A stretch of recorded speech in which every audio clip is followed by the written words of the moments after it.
Have you ever caught yourself saying, "Wow, this year went by so fast"? Maybe it was New Year's Eve, and you looked back, thinking, "Wait, wasn't it just summer a week ago?" When we were kids, a single summer break felt like a lifetime. 2 months of running around with friends, riding bikes, eating ice cream, and playing outside until the sun went down seemed endless. But now, 2 months as an adult can disappear in the blink of an eye. It feels unfair, right? Like someone is secretly hitting the fast forward button on our lives. So why does this happen? To answer that, we have to dig into how our brains work, how memories are formed, and how routines shape our sense of time. And the good news is, once you understand it, you can actually learn to slow things down again. Scientists say that our perception of time is linked to novelty. The more new and different experiences we encounter, the more detailed our memories become, and the longer that time feels. Think about your childhood vacations. Maybe your family only went on a big trip once a year. You probably remember that trip vividly, what you packed. The hotel, the strange smells, the funny signs in another city. That one week felt huge. Compare that to last month, when you went to work every single day. Can you remember what you had for lunch 3 Wednesdays ago? Probably not. Your brain didn't bother to keep that information. Time is not just what the clock says, it's what your brain remembers. If your brain remembers a year as being packed with vivid events, that year feels long in hindsight. If your brain only remembers a handful of highlights, the whole year feels short. Childhood is filled with highlights. Adulthood is often filled with routine. That's the trick. But let's not get too gloomy here. This doesn't mean we're doomed to watch life rush past us like a train we can't catch. There are real practical things we can do to stretch time again. And this is where we start to move into the good part. What we can actually do to slow time down. If childhood feels long because of novelty and attention, then maybe adulthood can feel longer too if we add more novelty and if we learn to pay attention again. Don't worry, I'll give you practical tips in a bit. But I want you to sit with this idea first. Time is elastic, and you have some control over it. So the next time you catch yourself saying, "Wow, this week flew by," ask yourself, did I do anything new? Did I notice anything? Or was I just running on autopilot? All right, so we've talked about how novelty and attention shape our perception of time. Before we get into the tips, let's paint a little picture. Imagine two people living side by side. Person A lives a life of strict routine, wakes up, eats cereal, commutes, works, scrolls the same social media feeds, eats dinner, watches TV, goes to bed. Repeat, repeat, repeat. For them, time blends together. 5 years can vanish, and they'll think, "What did I even do?" Person B, on the other hand, deliberately injects novelty into their life. They still have a routine, but every week they try something small and new. Maybe they take a different route to work, try a new recipe, read a book in a genre they've never touched, or join a dance class just for fun. They also practice paying attention, really noticing their coffee instead of chugging it, really listening in conversations instead of half scrolling their phone. For this person, the same 5 years feel rich, colorful, and full. Now, who lived longer? Neither. The same 5 years passed, but one person felt like they lived more life. That's the difference. So, let's get practical. If you want to slow down your experience of time, here are some habits and tricks you can try. 1. Add more firsts. Remember how childhood was packed with first experiences? You can bring that back. Sign up for a class you've never tried before: painting, salsa dancing, coding, pottery, whatever sparks your curiosity. Go to a new park in your city. Cook a dish from a cuisine you've never eaten. The scale doesn't matter. Even small firsts count, because they force your brain to pay attention. 2. Break routines on purpose. You don't have to overhaul your life. Just tweak the patterns. Take a different route to work. Rearrange your furniture. Listen to a new kind of music. When your environment changes, your brain wakes up. 3.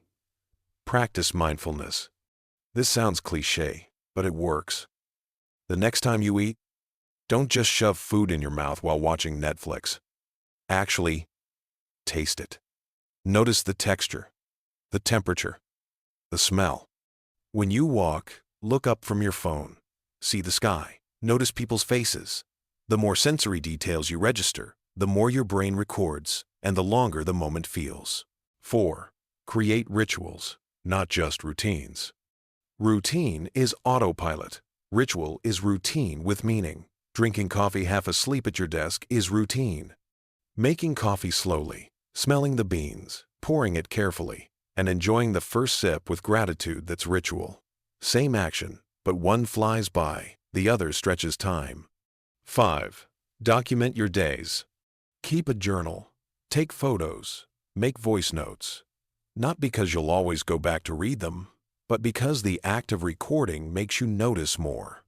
Writing down 3 highlights from your day trains your brain to look for details in the moment. Suddenly, ordinary days don't feel so ordinary anymore. Let me tell you a quick story. A friend of mine started a photo-a-day project. Every day, no matter how boring it seemed, she took one photo of something that caught her eye. A flower by the sidewalk, her messy desk, her dog yawning. But after a few weeks, she noticed herself paying more attention during the day, scanning for beauty, searching for little things worth capturing, and guess what? She said time felt slower, fuller, like each day actually mattered, all because she decided to notice. And here's another thing. Gratitude. This one might sound cheesy, but it's powerful. When you take time to notice what you're thankful for, even something tiny, like your morning coffee or a funny text from a friend, you train your brain to mark the moment as important. Gratitude is like a mental highlighter. It slows you down and makes time feel richer. But let's pause for a second, because I know what you're thinking.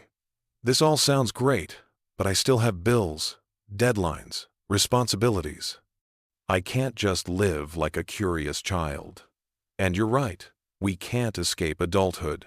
But here's the good news. You don't have to escape. You just have to sprinkle novelty, mindfulness, and gratitude into the life you already have. You don't need to quit your job and travel the world, though that would help. You just need to shift how you approach everyday life. Because here's the truth. You don't slow down time by adding more hours. You slow it down by adding more life to the hours you already have. So far, we've uncovered the science. Novelty, attention, memory. We've explored some practical habits. Adding firsts, breaking routines, mindfulness, rituals, gratitude. But now let's zoom out a little bit, because this isn't just about tricking your brain into stretching time. It's also about how you want to live your life. See, when people say life is short, what they really mean is life feels short. And if it feels short, it's usually because we're living on autopilot. We're waiting for the weekend, waiting for vacation, waiting for the big moments. But here's the catch. Most of life is not made of big moments. It's made of small, ordinary ones. And if we don't learn to be present for those, then yeah, life will fly by and we'll wonder where it all went. Think about this. When you're 80 years old, sitting in a rocking chair, what will you remember? Probably not the 100 emails you answered or the hours spent scrolling TikTok. You'll remember the time you laughed so hard you cried with a friend. The quiet walk at sunset when everything felt strangely beautiful. Those are the markers your brain holds on to. And those are the moments that stretch time. So slowing down time isn't just about squeezing more memories into your year. It's about living in a way that you'll actually remember. It's about making choices that matter, not just to the clock, but to your heart. One way to do this is to build chapters into your life. Instead of letting 10 years blur together, create seasons. Maybe you dedicate 1 year to learning a language, 1 to traveling locally, 1 to building deeper friendships, 1 to a creative project. By giving each year a theme, you create mental markers that make time feel longer and richer. Another way is to practice what psychologists call savoring. Savoring means stretching out joy, not just feeling it and moving on, but pausing to notice it, name it, and let it sink in. Imagine eating your favorite meal. Instead of wolfing it down, you take a breath, you let yourself smile, you say, "Wow, this is good." That pause doesn't add minutes to the clock, but it adds depth to your experience. And depth makes time feel slower. And here's something most of us forget. Rest matters. When you're always rushing, your days blur. But when you slow down, when you rest deeply, your brain has time to process and store memories. So don't underestimate the power of rest. It's not laziness, it's time expansion. Let me tell you another story. A man once kept a jar of marbles. Each marble represented 1 week of his life, assuming he lived to 90. Every Sunday, he took out one marble and threw it away. At first, the jar was full. Then, slowly, it emptied. Watching those marbles disappear gave him a strange sense of urgency. It reminded him that time was finite and that every week mattered. He said that simple ritual made him live more intentionally. Because when you see time slipping away, you stop wasting it. Now, you don't have to keep a jar of marbles, but you can keep something a reminder that your life is happening right now, not someday in the future. And when you remember that, you start to slow down. Let's recap the practices one more time, but in spirit rather than bullet points. Try new things. Pay attention to the details. Turn routines into rituals. Capture memories, even small ones. Practice gratitude.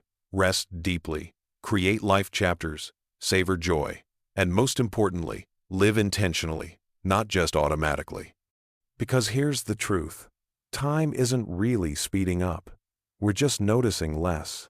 And when you choose to notice, when you choose to live with curiosity and care, you stretch those moments out.